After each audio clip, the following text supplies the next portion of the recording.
Sanctus, Sanctus, Sanctus Dominus Deus Sabaoth. Bapak, Ibu, dan saudara-saudariku yang terkasih dalam Tuhan kita Yesus Kristus, salam sejahtera untuk kita semua. Berkat Allah yang Maha Kuasa senantiasa menyertai kita.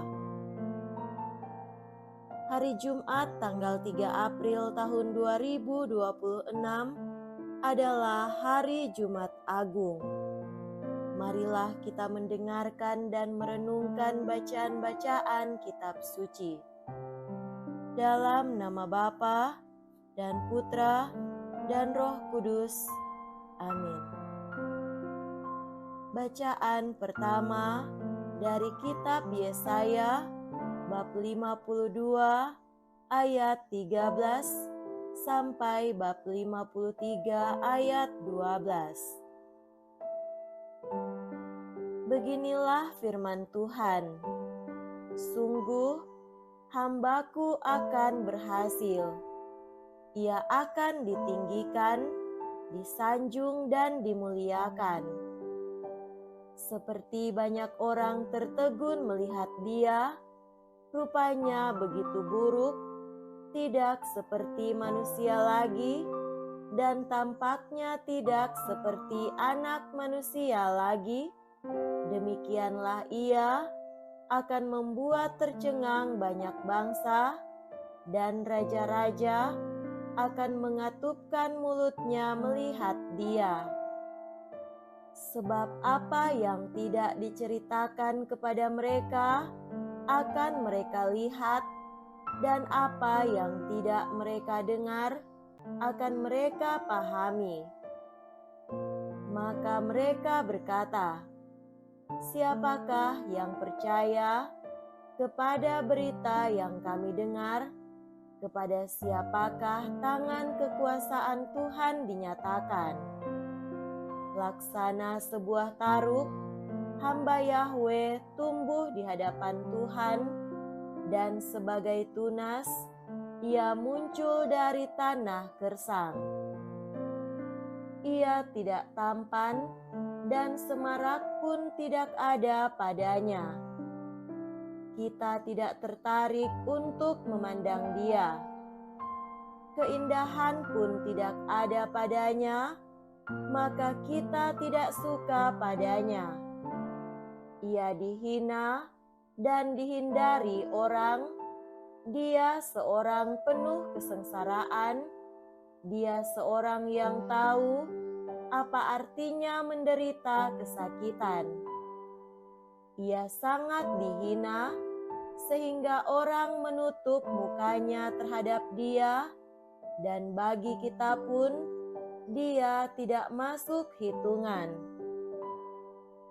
Tetapi sesungguhnya penyakit kitalah yang ditanggungnya, dan kesengsaraan kitalah yang dipikulnya. Padahal kita mengira dia kena tulah, dipukul, dan disiksa Allah. Sesungguhnya ia tertikam oleh karena kedurhakaan kita, dia diremukan oleh karena kejahatan kita. Derita yang mendatangkan keselamatan bagi kita ditimpakan kepadanya, dan oleh bilur-bilurnya kita menjadi sembuh. Kita sekalian sesat seperti domba, masing-masing mengambil jalan sendiri. Tetapi Tuhan telah menimpakan kepadanya kejahatan kita sekalian. Dia dianiaya, tetapi dia membiarkan diri ditindas dan tidak membuka mulutnya, seperti anak domba yang dibawa ke pembantaian. Seperti induk domba yang keluh, Di depan orang-orang yang mencukur bulunya, ia tidak membuka mulutnya. Sesudah ditahan dan diadili, ia digiring dan dihukum mati. Tentang nasibnya, siapakah yang peduli? Sungguh, ia terputus dari dunia orang hidup, karena kedurhakaan umatku ia kena tulah. Orang menggali kuburnya di tengah-tengah orang jahat, dan waktu mati ia berada di antara orang-orang durhaka, sekalipun ia tidak berbuat kekerasan dan tipu muslihat tidak ada di dalam mulutnya. Tetapi Tuhan berkehendak meremukkan dia dengan sengsara. Dan apabila ia menyerahkan dirinya sebagai kurban silih, ia akan melihat keturunannya. Umurnya akan lanjut, dan kehendak Tuhan akan terlaksana karena dia. Sesudah mengalami kesengsaraan jiwanya, ia akan melihat terang dan akan dipuaskan. Sebab demikianlah firman Tuhan, hamba-Ku itu sebagai orang yang saleh akan menyelamatkan banyak orang oleh hikmat-Nya, dan kejahatan mereka Dia tanggungnya. Sebab itu, Aku akan memberikan kepadanya orang-orang besar menjadi miliknya, dan ia akan memperoleh orang-orang kuat sebagai jarahan. Ini semua sebagai ganti karena ia telah menyerahkan nyawanya kepada maut dan telah rela terhitung di antara kalangan kaum durhaka. Padahal dia menanggung dosa orang banyak dan berdoa untuk orang-orang jahat. Demikianlah sabda Tuhan. Syukur kepada Allah.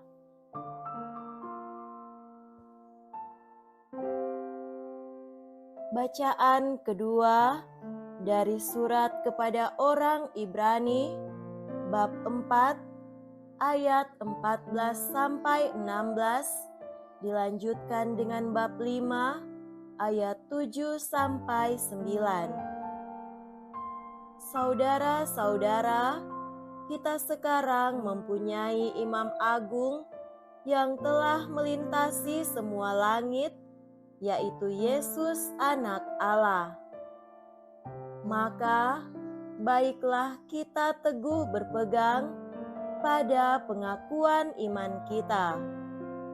Sebab Imam Agung yang kita punya bukanlah Imam Agung yang tidak dapat turut merasakan kelemahan kita. Sebaliknya, ia sama dengan kita. Ia telah dicobai, hanya saja tidak berbuat dosa.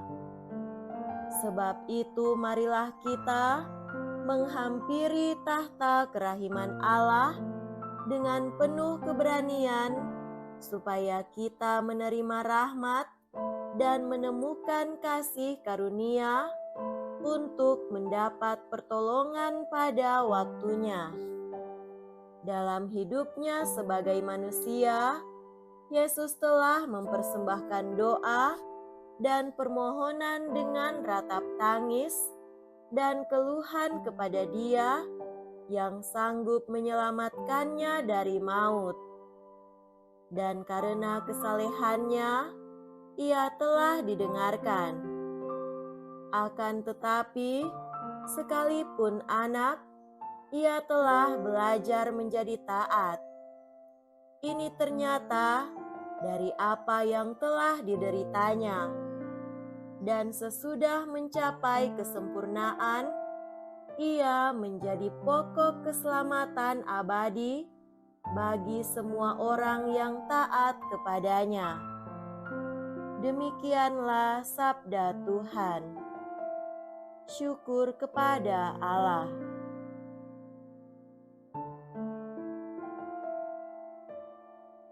Semoga Tuhan beserta kita sekarang dan selama-lamanya.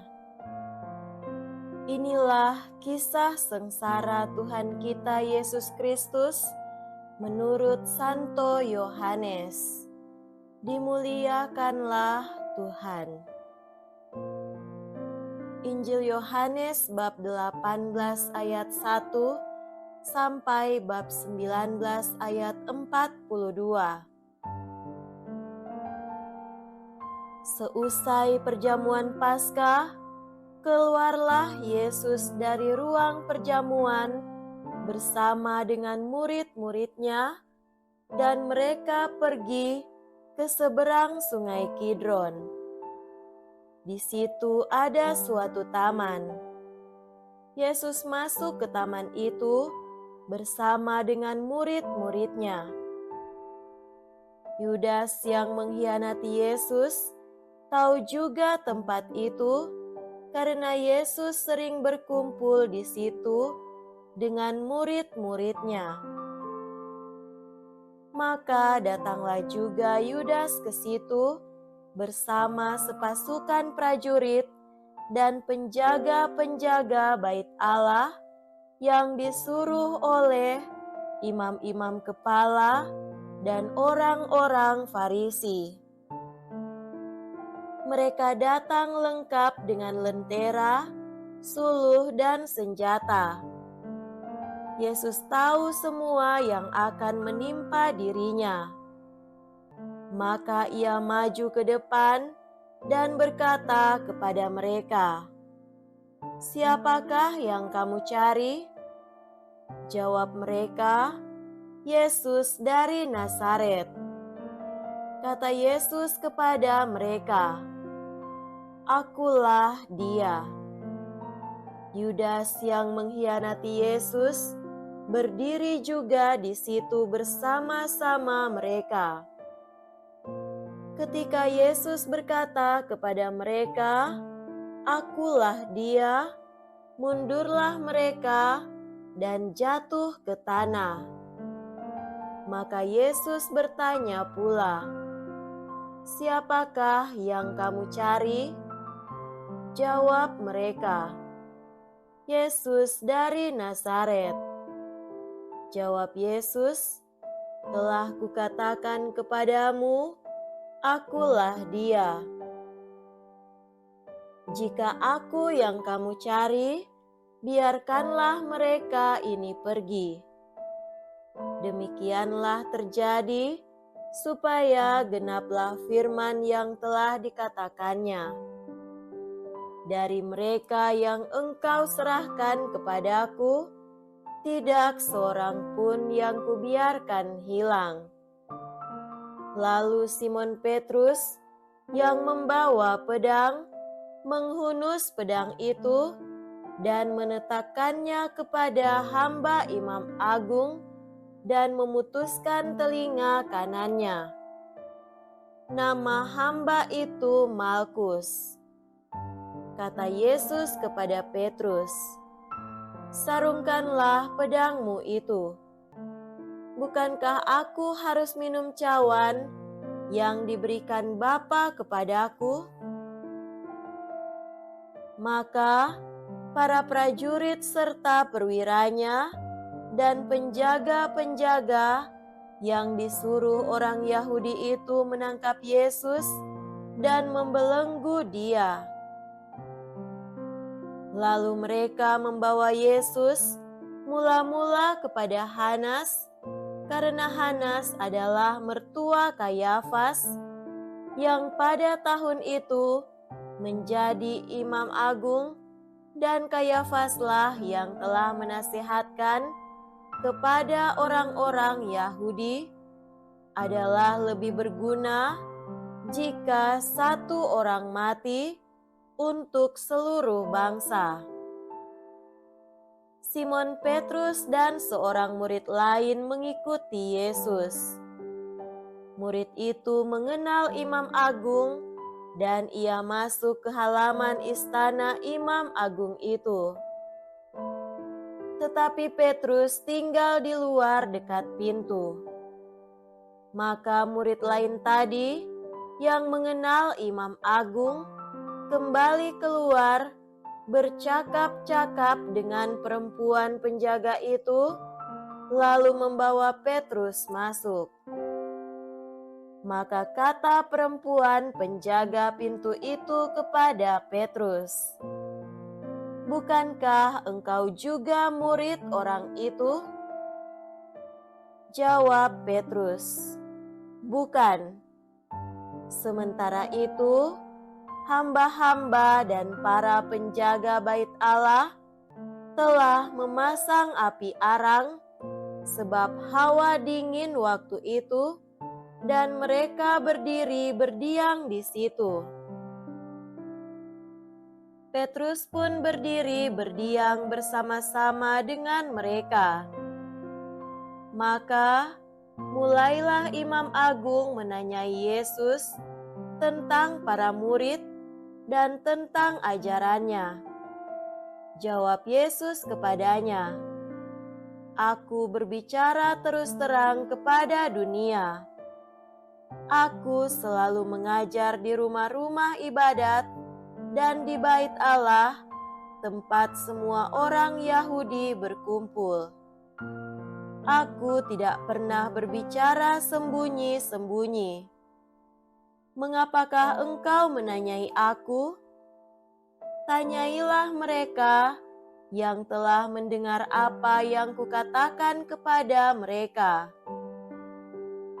Sungguh mereka tahu apa yang telah kukatakan."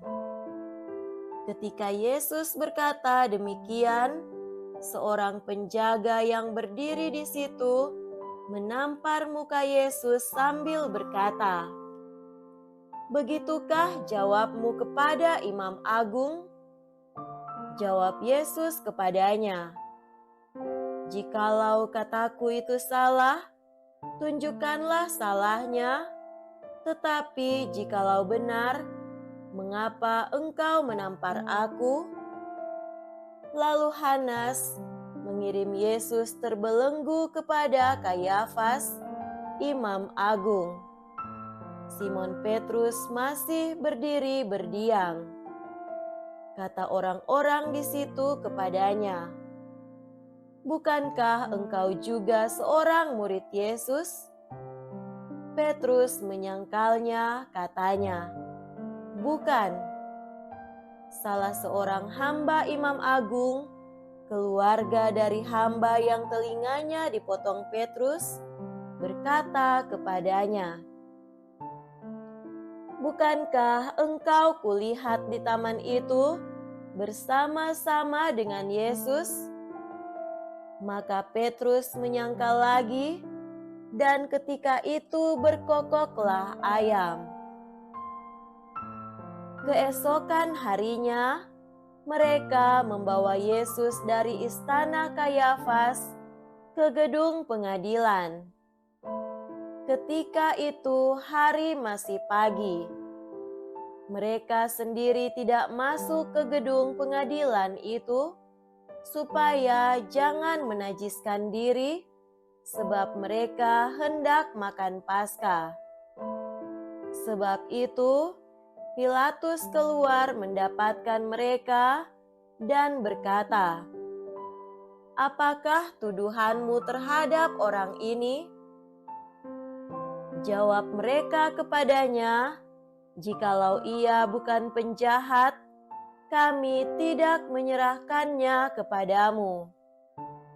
Kata Pilatus kepada mereka, "Ambillah dia dan hakimilah dia menurut hukum Tauratmu."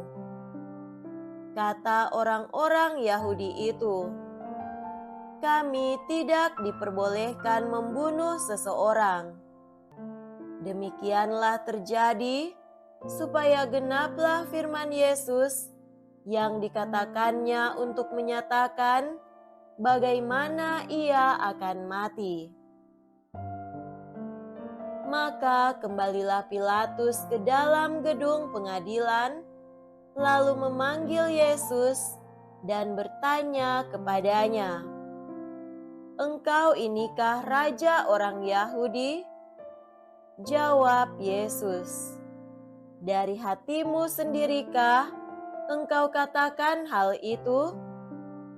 Atau adakah orang lain yang mengatakan kepadamu tentang aku?" Kata Pilatus, "Orang Yahudikah aku?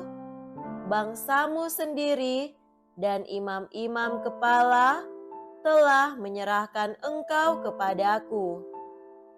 Apakah yang telah engkau perbuat?" Jawab Yesus, "Kerajaanku bukan dari dunia ini. Jika kerajaanku dari dunia ini, pasti hamba-hambaku sudah melawan supaya aku jangan diserahkan kepada orang Yahudi.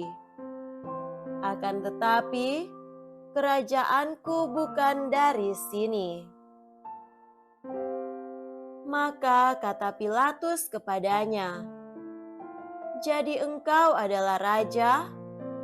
Jawab Yesus, "Seperti yang kau katakan, aku adalah raja.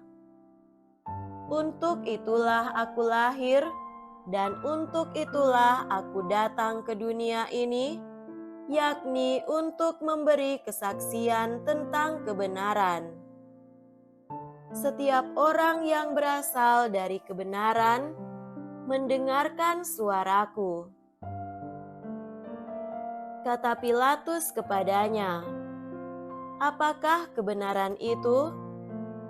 Sesudah mengatakan demikian, Pilatus keluar lagi mendapatkan orang-orang Yahudi dan berkata kepada mereka, "Aku tidak mendapati kesalahan apapun padanya.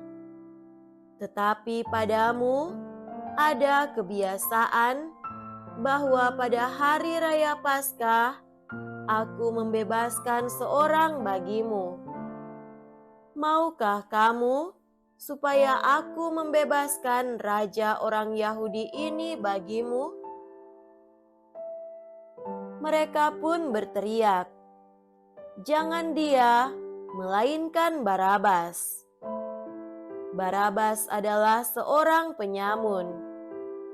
Lalu Pilatus mengambil Yesus dan menyuruh orang menyesah dia.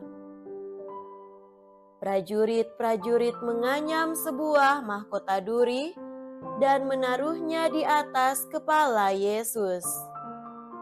Mereka mengenakan jubah ungu kepadanya, dan sambil maju ke depan, mereka berkata, "Salam, hai Raja orang Yahudi."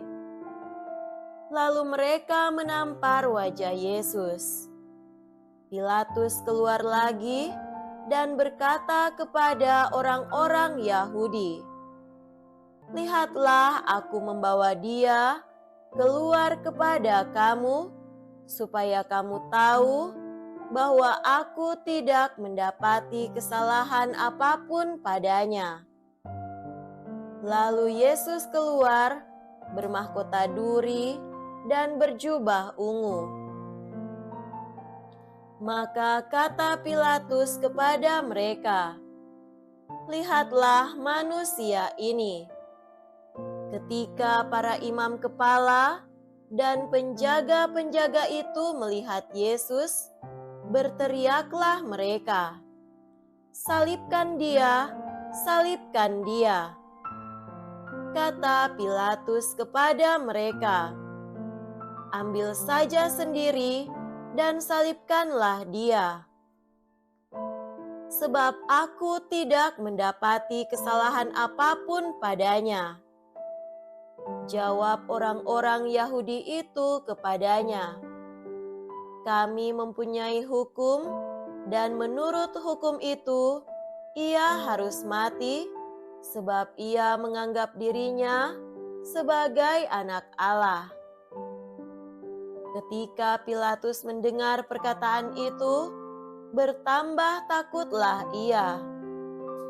Lalu ia masuk pula ke dalam gedung pengadilan dan berkata kepada Yesus, "Dari manakah asalmu?" Tetapi Yesus tidak memberi jawab kepadanya.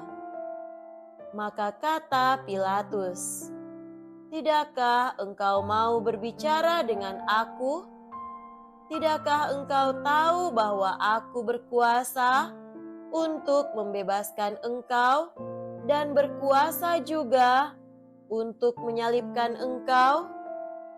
Yesus menjawab, "Engkau tidak mempunyai kuasa apapun terhadap aku, jikalau kuasa itu tidak diberikan dari atas.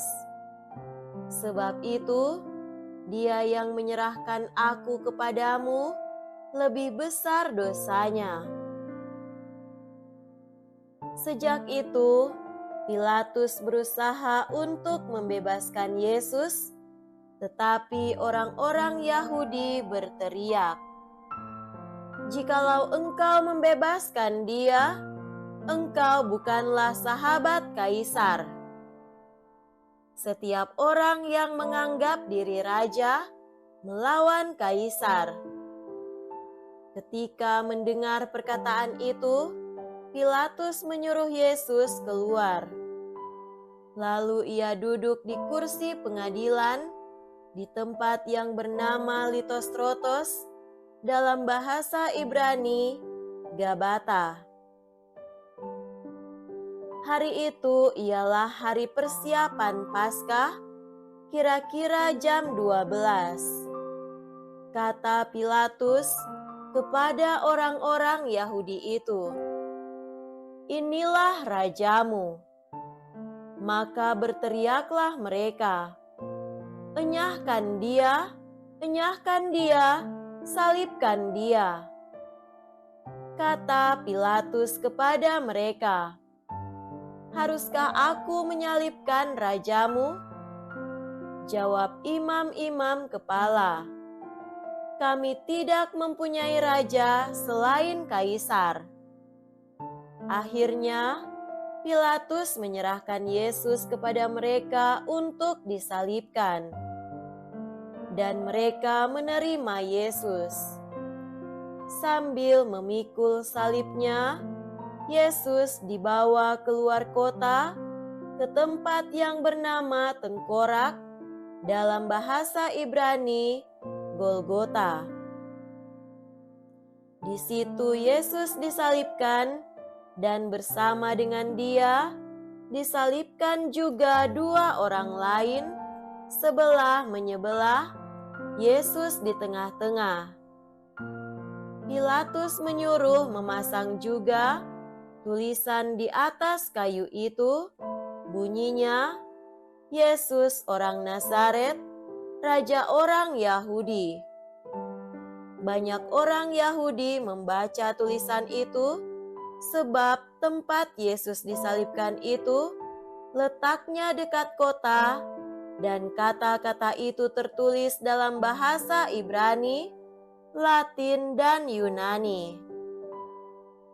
Maka kata imam-imam kepala kepada Pilatus, "Jangan engkau menulis Raja orang Yahudi, tetapi ia mengatakan, 'Aku adalah Raja orang Yahudi.'" Jawab Pilatus, "Apa yang kutulis tetap tertulis." Setelah prajurit-prajurit menyalibkan Yesus, mereka mengambil pakaian Yesus, lalu membaginya menjadi 4 bagian, masing-masing prajurit 1 bagian. Jubah Yesus pun mereka ambil, tetapi jubah itu tidak berjahit dari atas sampai ke bawah, merupakan 1 tenunan utuh. Karena itu, mereka berkata seorang kepada yang lain, janganlah kita membagi jubah ini menjadi beberapa potong, tetapi baiklah kita membuang undi untuk menentukan siapa yang akan mendapat. Demikianlah terjadi, supaya genaplah yang ada tertulis dalam kitab suci, mereka membagi-bagi pakaianku di antara mereka dan membuang undi atas jubahku. Hal itu telah dilakukan oleh prajurit-prajurit itu. Di dekat salib Yesus, berdirilah ibu Yesus dan saudara ibunya, Maria, istri Kleopas, dan Maria Magdalena. Ketika Yesus melihat ibunya dan murid yang ia kasihi di sampingnya, berkatalah ia kepada ibunya, "Ibu, inilah anakmu."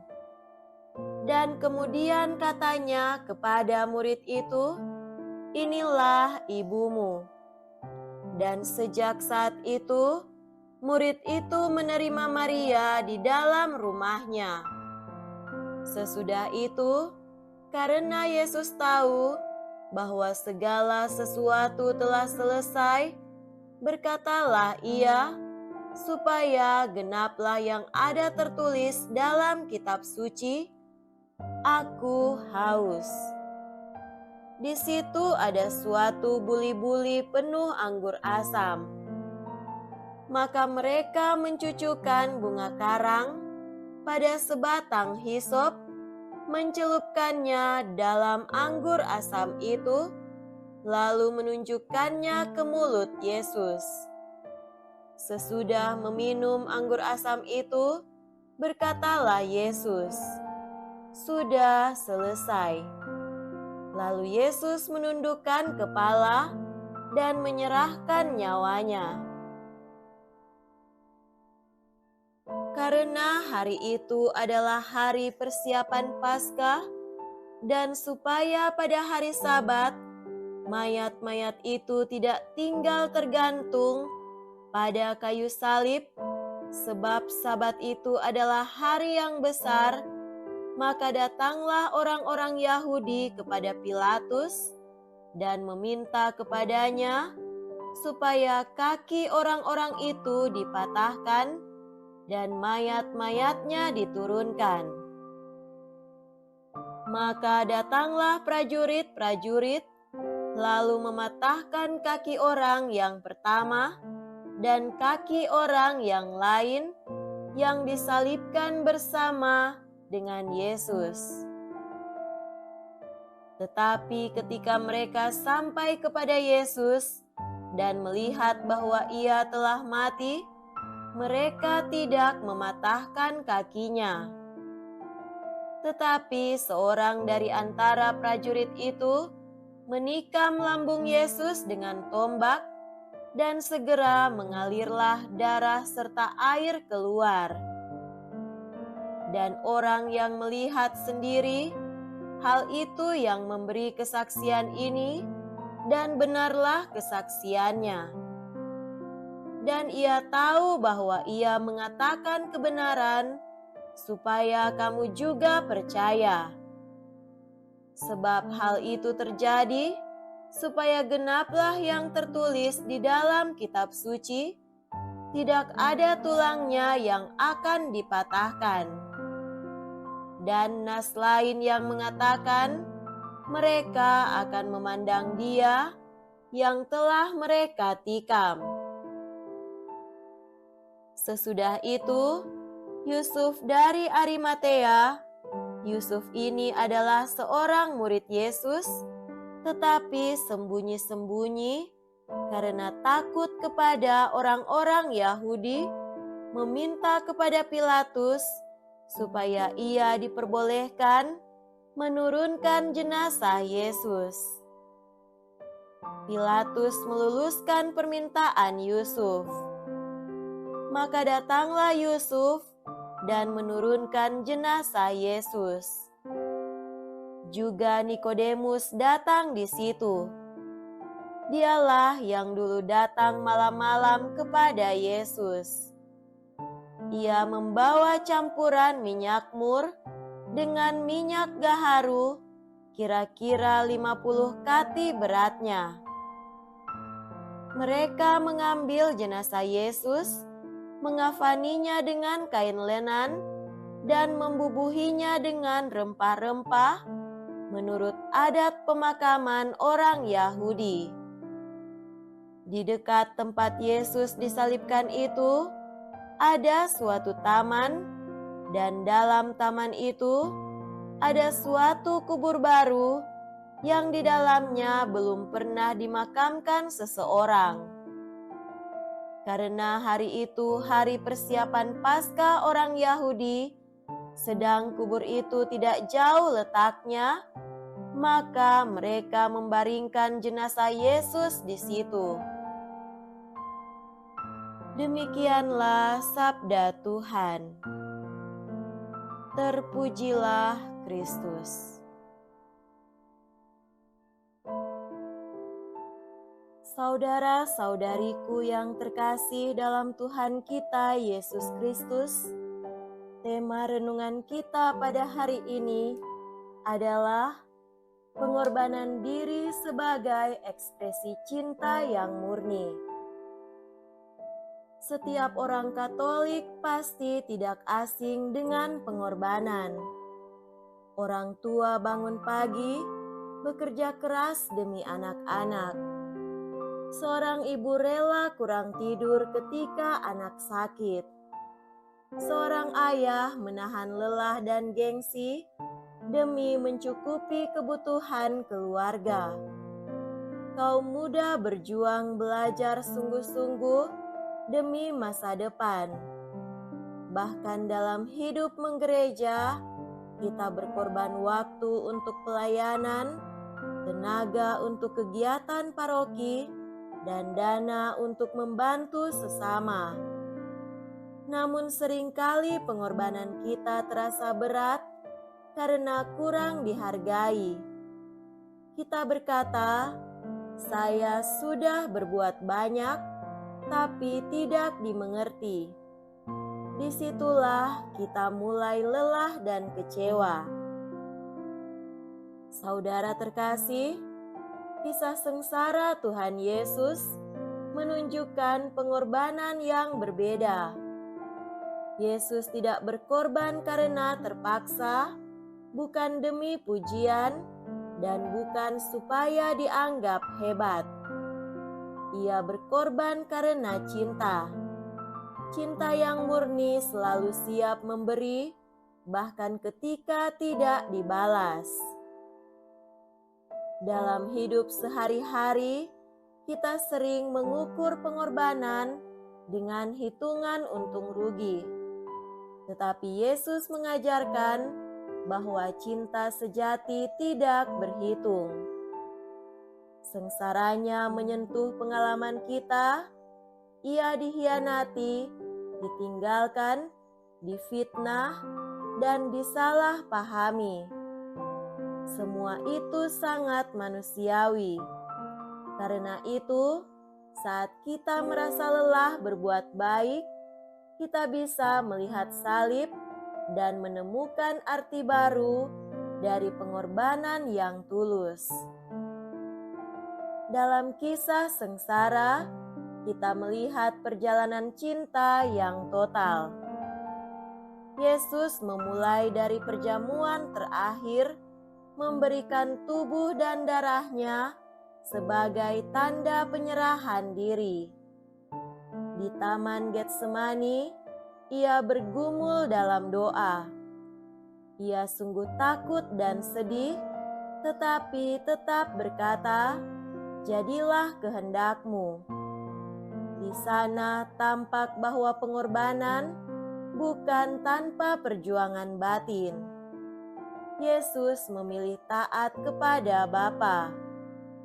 Ia lalu dikhianati Yudas, disangkal Petrus, ditinggalkan murid-murid. Ia diadili secara tidak adil, dihina, dicambuk, dan dimahkotai duri. Di hadapan Pilatus, ia tidak membela diri dengan kekerasan. Di jalan salib, ia jatuh dan bangkit lagi. Di kayu salib, ia bahkan masih sempat mengampuni dengan berkata, "Ya Bapa, ampunilah mereka." Puncaknya, ia menyerahkan nyawanya. Semua peristiwa ini menunjukkan bahwa sengsara bukan kekalahan, melainkan penyerahan diri yang sadar dan bebas. Yesus tidak kehilangan hidupnya. Inilah makna terdalam pengorbanan sebagai ekspresi cinta yang murni, yakni memberi diri sepenuhnya demi keselamatan orang lain. Salib menjadi tanda bahwa cinta sejati berani menderita demi kebaikan yang lebih besar. Apakah pesan dari warta kisah sengsara Yesus bagi kita? Pertama, marilah kita belajar mengubah cara pandang tentang pengorbanan. Jangan melihatnya sebagai beban semata, tetapi sebagai kesempatan mencintai. Saat melayani keluarga, lakukan itu dengan kesungguhan hati, bukan dengan keluhan dan komentar yang tidak pada tempatnya. Kedua, beranilah mengampuni.